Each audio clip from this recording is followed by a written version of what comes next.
బాప్తిస్మం తీసుకున్న వాళ్ళందరూ యేసు ప్రభుకి శిష్యులు. ఆ రోజు 12 మంది శిష్యులు, ఈ రోజు భూమి మీద యేసుక్రీస్తుల వారికి శిష్యులని ఎరగని 250 కోట్ల మంది శిష్యులు. వీళ్ళకి తెలియదు మేము శిష్యులు అని. నేను విశ్వాసినంటే ఆదివారం గుడికెళ్ళి వస్తాను, ఏమన్నా చిరిగిపోయిన నోట్లు ఉంటే కానుకేస్తాను, అంతే నా పాత్ర. ఇదేంటిది? ఇది క్రైస్తవ్యమా? అసలు బైబిల్లో ఈ వచనం చదువుకున్నారా ఎప్పుడైనా? మత్తయి సువార్త 28:19 ఎప్పుడైనా చదువుకున్నారా? శిష్యులారా, అపోస్తులతో చెప్తున్నాడు 12 మందితో, మీరు లోకంలోనికి వెళ్ళండి, సమస్త జనులను నాకు శిష్యులుగా చేయండి. ఎలా ప్రభువా నీకు శిష్యులుగా చేయాలి? దీనికి ఏమైనా సెపరేట్ ప్రాసెస్ ఉందా?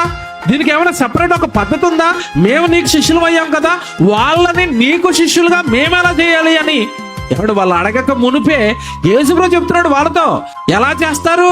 తండ్రి యొక్కయు కుమారుని యొక్కయు పరిశుద్ధాత్మ యొక్క నామములోనికి వాళ్ళకి బాప్తిస్మం ఇస్తే, ఎప్పుడైతే వాడికి బాప్తిస్మం ఇచ్చావో, ఎప్పుడైతే వాడు నా శిష్యుడు అయిపోయాడో, నెక్స్ట్ వాడు చేయవలసింది నువ్వు వాడికి చెప్పాలి. నేను మీతో ఏవైతే ఆజ్ఞలు చెప్పానో అవన్నీ కూడా వాళ్ళు కూడా చెయ్యాలి అని ఆ బాప్తిస్మం తీసుకున్న వాళ్ళకి, అనగా నా శిష్యులకు మీరు చెప్పండి అన్నాడు యేసుప్రభు. ఏమండి, బాగా ఆలోచించాలి నేను చెప్పేది. అపోస్తలులకి యేసుప్రభు ఏం చెప్పాడు? మీరు సర్వలోకానికి వెళ్ళి సర్వ సృష్టికి మీరు సువార్తను ప్రకటించండి. నా బాప్తిస్మం తీసుకున్న వాళ్ళు నా శిష్యులకి కూడా మీరు అదే చెప్పండి, సువార్త చేయమని చెప్పండి. అది ఒకటే దేవుడు మనకు చెప్పాడు. నీకు ఎన్నో చేశాడు ఆయన, నిన్నెన్నో చేయమంటం లేదు. ఒకటే అడుగుతున్నాడు నీ నుండి, సువార్త చేయవా? కాస్త నా గురించి చెప్పవా? పిల్లరా, ఈ రాత్రి మీ గ్రామానికి వచ్చింది ఒకటే మీకు జ్ఞాపకం చేయడానికి.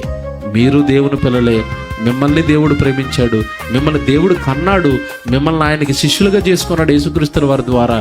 దయచేసి మీరంతా సువార్త పనిలో ఉండండి.